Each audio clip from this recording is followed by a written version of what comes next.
भारत माता के दिलीप शইকীয়া जिंदाबाद।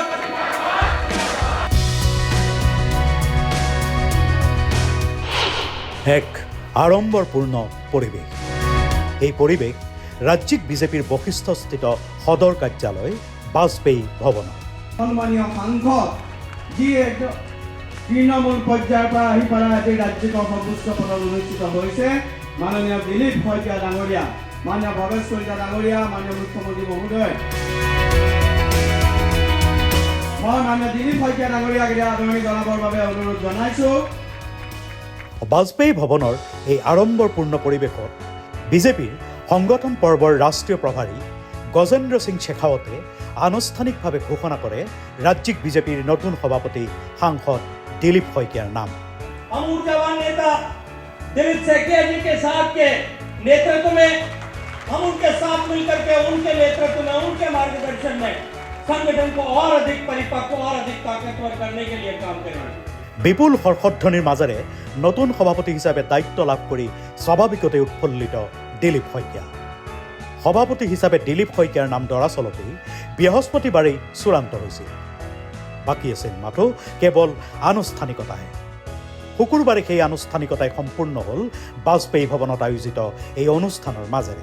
এটাইকেইটা নিৰ্বাচনত আমি সকলোৱে নিশ্চিতভাৱে আমাৰ যি বিজয়ৰ ধাৰা অক্ষুণ্ণ ৰখাই নহয়, সেই বিজয়ৰ ধাৰা আৰু আমি আমাৰ যি গ্ৰাফ, এই গ্ৰাফ আমি আপ টু ডেট অৰ্থাৎ উন্নয়নৰ ফালে আমি আগবঢ়াই লৈ যাবৰ কাৰণে সকলোৱে চেষ্টা কৰিম টিম হিচাপে। মুখ্যমন্ত্ৰী ডক্টৰ হিমন্ত বিশ্ব শৰ্মা, বিদায়ী সভাপতি ভৱেশ কলিতাকে ধৰি অনুষ্ঠানৰ মঞ্চত উপস্থিত আছিল ৰাজ্যিক বিজেপিৰ প্ৰাক্তন সভাপতি ক্ৰমে সৰ্বানন্দ সোণোৱাল, সিদ্ধাৰ্থ ভট্টাচাৰ্য, ৰঞ্জিত দাস, নাৰায়ণ বৰকটকীৰ লগতে বৰ্ষীয়ান নেত্ৰী বিজয়া চক্ৰৱৰ্তী। উপস্থিত আছিল ৰাষ্ট্ৰীয় সাধাৰণ সম্পাদক সুনীল বানচাল, উত্তৰ পূবৰ পৰ্যবেক্ষক সম্বিত পাত্ৰ, হৰিশ দ্বিবেদীৰ লগতে ৰাজ্যৰ কেইবাজনো মন্ত্ৰী, বিধায়ক তথা সাংসদ। प्रचंड बहुमत के साथ भारतीय जनता पार्टी की सरकार पुनः आसाम में प्रतिष्ठित होगी। यह मां की आशीर्वाद रहेगी, मां का कृपा रहेगा।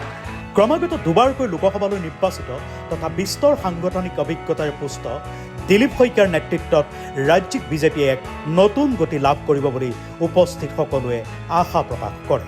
সভ্যতা আগুৱাই লৈ যাবলৈ এনেকুৱা এটা দল নিৰ্মাণ কৰিছে, যি দলটো সাধাৰণ ভাৰতীয়ৰ দল হৈ থাকিব, সাধাৰণ কাৰ্যকৰ্তাৰ দল হৈ থাকিব।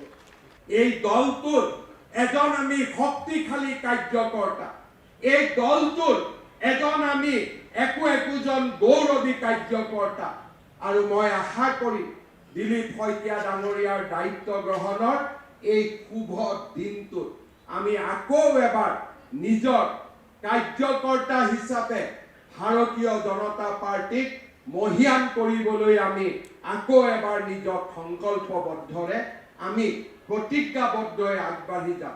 সংঘ পৰিবাৰৰ ছাত্ৰ সংগঠন অখিল ভাৰতীয় বিদ্যাৰ্থী পৰিষদৰ জৰিয়তে ছাত্ৰ ৰাজনীতিত প্ৰৱেশ কৰি পৰৱৰ্তী সময়ত ABVPৰ ৰাজ্যিক সাংগঠনিক সম্পাদক, ৰাজ্যিক সম্পাদক, ভাৰতীয় জনতা যুৱ মৰ্চাৰ অসম প্ৰদেশৰ সভাপতি, ৰাজ্যিক বিজেপিৰ সাধাৰণ সম্পাদক আৰু শেষত ৰাষ্ট্ৰীয় সমিতিৰ অন্যতম সাধাৰণ সম্পাদক হিচাপে কাৰ্যনিৰ্বাহ কৰিছিল দিলীপ শইকীয়া। সম্প্ৰতি তেওঁ দৰং ওদালগুৰি সংসদীয় সমষ্টিক প্ৰতিনিধিত্ব কৰিছে লোকসভাত। কেমেৰা পাৰ্চন শ্যামল গগৈৰ সৈতে তুষাৰ ৰঞ্জন বৰাৰ ৰিপৰ্ট, নেশ্যন N।